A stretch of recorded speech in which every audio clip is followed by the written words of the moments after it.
श्री गणेशाय नमस्कार मंडळी, स्वागत आहे तुमचं आपल्या या मराठी यूट्यूब चॅनलमध्ये. स्वामींच्या कृपेने आपला दिवस आनंदात जाऊ हीच मी स्वामींच्या चरणी प्रार्थना करते आणि आज या नवीन व्हिडिओला सुरुवात करूया. तर उद्या 22 जानेवारीला आलेली आहे मागी गणेश जयंती.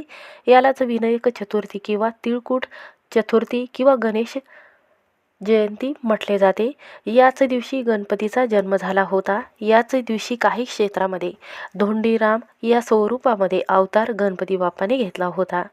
गणेश जयंती येते तेव्हा खूप फलदायी म्हटली जाते, कारण या दिवशी चंद्रदर्शन किंवा चंद्र पाहणे निषिद्ध म्हटलं गेलेलं आहे. या दिवशी चंद्र पाहिल्याने खोटे आरोप व दोष रोप जे आहे किंवा विघ्न जे आहे ते आपल्या जीवनात येत असतात. म्हणूनच जीवनातील सर्व अडथळे किंवा दुःख संकट जे आहेत हे कमी करण्यासाठी हा दिवस खूप प्रभावी आहे.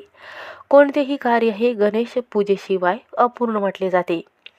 विघ्नहर्ता व बुद्धीचे देवता हे गणपती बाप्पाला म्हटले गेलेले आहेत. घरामध्ये धन ऐश्वर्य सुख संपत्ती देणारे देवता आहेत.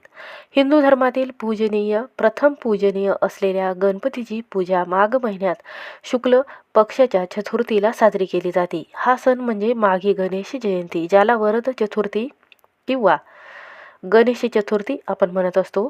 या दिवशी ग्रहाचे शुभ संयोग जुळून येणार आहेत. या दिवशी तुमची एक इच्छा बोलून देवघरामध्ये अशा ठिकाणी आपल्याला एक सुपारी ठेवायची आहे. ही सुपारी ठेवल्याने तुमच्या सर्व कठीणातील कठीण इच्छा ह्या पूर्ण होईल. करोडाच्या कर्जातून तुमची मुक्तता होईल. सर्व समस्या दूर होऊन घराची पतीची मुलाची भरभरून प्रगती होईल. घरामध्ये पैसा येईल. घरात अखंड लक्ष्मी नांदेल.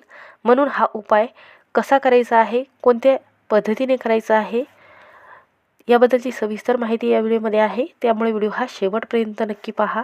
चॅनलवर नवीन असाल तर नक्की सबस्क्राईब करा. कमेंटमध्ये ओम गण गणपते नमः हा मंत्र लिहायला विसरू नका आणि हा मंत्र आवर्जून आपल्याला म्हणायचा आहे. या मंत्राचा जप करायचा आहे. तर पहा, माघ महिन्यामध्ये येणारी जी गणेश जयंती आहे अत्यंत शुभ आणि भक्तिभावाने या दिवशी श्री गणेशाचे व्रत करून विधीपूर्वक पूजन केले जाते. गणरायाच्या कृपेसाठी मन व्हावे या दिवशी त्यांची प्रार्थना केली जाते. कारण माघी गणेश जयंतीला विनायक चतुर्थी किंवा तिलगुंद चतुर्थी असं सुद्धा म्हटलं जाते. या दिवशी शास्त्रामध्ये असं म्हटलं गेलेलं आहे की अधर्माचा नाश करून धर्माची स्थापना करण्यासाठी श्री गणरायाने कश्यप ऋषींच्या कुळात विनायक या नावाने अवतार घेतला होता आणि त्यानंतर नरांतक राक्षसाचा संहार केला होता. म्हणूनच या पावन तिथीला विनायक चतुर्थी असं आपण म्हणत असतो. हा दिवस खूप शुभ असल्यामुळे या दिवशी काही प्रभावी उपाय केले जातात. म्हणूनच या दिवशी उपाय कसे करायचे आहे तर पौराणिक कथेमध्ये असं सांगितलं गेलेलं आहे की माघ महिन्यातील शुक्ल पक्षातील चतुर्थीला श्री गणेशाचा जन्म झाला. म्हणून हा दिवस गणेश जयंती म्हणून साजरा करत असतो. या दिवशी गणेश लहरी पृथ्वीवर पहिल्यांदा अवतारत झाल्या तो दिवस असतो माघ शुद्ध चतुर्थी. त्यामुळे या तिथीला खूप महत्त्व दिले गेलेलं आहे. या दिवशी गणेश जयंतीला आपण काही सेवा व मंत्रसाधना स्तोत्राचे पठण करतो. त्यामुळे गणपती हे लवकर प्रसन्न होतात. गणपतीचा आवडीचा नैवेद्य गणपतीला दाखवल्याने व त्यांना दुर्वा अर्पण केल्याने कोणत्याही कामामध्ये आपल्याला अपयश येत नाही, कारण हा दिवस खूप शुभ आहे. मागी गणेश जयंतीच्या दिवशी तीळ साखर किंवा तीळ गुळाचे लाडू किंवा मोदक अर्पण करण्याचे विशेष महत्त्व आहे. तीळ हे पवित्रतेचे, तपस्येचे आणि आत्मशुद्धीचे प्रतीक म्हणून ओळखले जाते. म्हणून या दिवशी तीळ मिश्रित पाण्याने गणपती बाप्पाचा अभिषेक आपल्याला करून घ्यायचा आहे. त्याचबरोबर आपल्या मनातील इच्छा ह्या पूर्ण होण्यासाठी संकल्प किंवा नवस हा बोलत असतो. जर तुमच्या मनात भरपूर दिवसापासून एखादी इच्छा असेल, घरात सुख समृद्धी यावी, मुलांच्या बुद्धीमध्ये प्रगती व्हावी, म्हणूनच माघ शुद्ध चतुर्थीला गणेश तत्व अधिक प्रभावी आहे.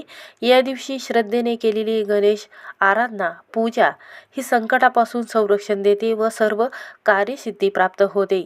मागी गणेश जयंती हा केवळ एक सण नाही तर श्रद्धा व संयम आत्मशुद्धीचा दिवस म्हटला जातो.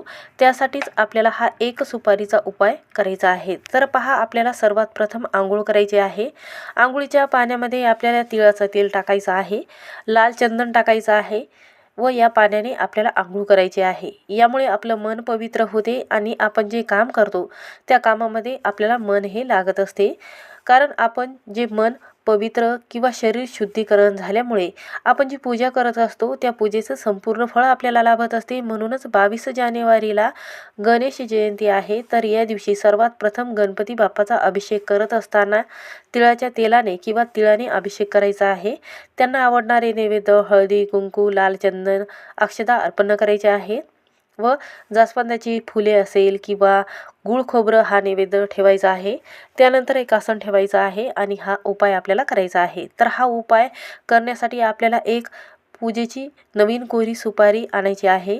हा जिथे पूजेची सामग्री मिळते तिथे तुम्हाला सहज ही सुपारी मिळून जाईल. तर ही सुपारी एक वाटीत ठेवायची आहे. तर सुपारी का घ्यायची आहे तर पहा, सुपारी जी आहे तर हे गणपती बाप्पाचं एक स्वरूप म्हटलं गेलेलं आहे. कोणतीही पूजा करत असताना आपण सर्वात प्रथम सुपारीला मान देतो. त्यानंतर सर्व कार्य हे सफल होतात.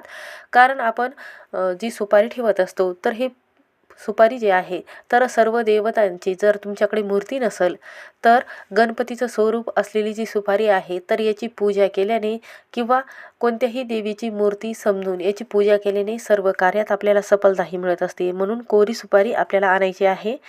तर पहा, एका वाटीमध्ये आपल्याला ही सुपारी ठेवायची आहे. त्यानंतर पाणी आपल्याला यामध्ये टाकायचं आहे. स्वच्छ धुवून घ्यायचं आहे. त्यानंतर एक प्लेट घ्यायची आहे. त्या प्लेटवर आपल्याला काळे तीळ ठेवायचे आहे. त्यावर 2 विड्याचे पानं ठेवायचे आहेत आणि त्यानंतर अक्षता ठेवायचे आहेत. तिथे 1 रुपयाचं नाणं आपल्याला ठेवायचं आहे आणि त्यानंतर आपल्याला काय करायचं आहे, तीळ टाकल्यानंतर पहा, तीळ जे आहे तर हे चतुर्थीला तिळगुंद चतुर्थी किंवा विनायक चतुर्थी असं आपण म्हणत असतो. तिळगुळाचा विशेष स्थान जे आहे तर या चतुर्थीला दिलं गेलेलं आहे. तीळ हे शुद्धतेचं व सकारात्मकतेचं प्रतीक म्हणून ओळखलं जातं. बुद्धी, विद्या व विघ्नाचे हरण करणारा देव म्हणून गणपती बाप्पाला ओळख आहे. म्हणूनच मागी गणेश जयंती हा उपास जो आहे अत्यंत महत्त्वाचा आहे. त्यानंतर ही सुपारी आपल्याला त्यावर ठेवायची आहे. त्याला हळदी कुंकू लावून पूजा करून घ्यायची आहे व गणपतीची पूजा मांडलेली आहे तिथे आपल्याला ही सुपारी एका प्लेटवर ठेवायची आहे. त्यावर काळे तीळ ठेवायचे आहे. त्यानंतर आपल्याला 2 विड्याचे पानं ठेवायचे आहे आणि त्यावर 1 रुपयाचं नाणं, 1 रुपयाच्या नाण्यावर सुपारी ठेवायची आहे. त्याला हळदी कुंकू लावून घ्यायचं आहे आणि एक शुद्ध तुपाचा दिवा आपल्याला लावून घ्यायचा आहे. तर आपल्याला दोन्ही हात जोडून या मंत्राचा 11 वेळा जप करायचा आहे. 11 माळीचा जप 108 वेळा करायचा आहे. ओम गण गणपते नमः या मंत्राचा 11 वेळा जप करायचा आहे आणि दोन्ही हात जोडून तुमच्या मनातील जी काही इच्छा आहे तर ती तुम्ही गणपती बाप्पाच्या चरणी डोकं टेकून मागायचे आहे. या दिवशी जो संकल्प तुम्ही घेतलेला आहे किंवा तुम्ही नवस बोललेला आहे तर तो बाप्पाकडून तुम्ही मागून घ्यावा. मंत्र म्हटल्यानंतर आरती करावी, मोदक अर्पण करावे आणि तर ही सुपारी तिथेच देवघरामध्ये रोज याला हळदी कुंकू अर्पण करायचं आहे, पूजा करायची आहे. तर तुमची इच्छा पूर्ण होत नाही तोपर्यंत ही सुपारी तिथेच ठेवायची आहे. तर हा उपाय 21 दिवस आपल्याला करायचा आहे.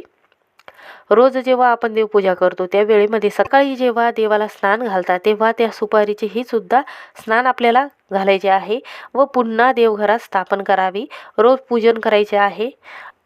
यात तुम्हाला सुतक पडलेलं असेल किंवा मासिक पाळी आलेली असेल तर पुढचे 5 ते 10 दिवस आवर्जून धरायचे आहे.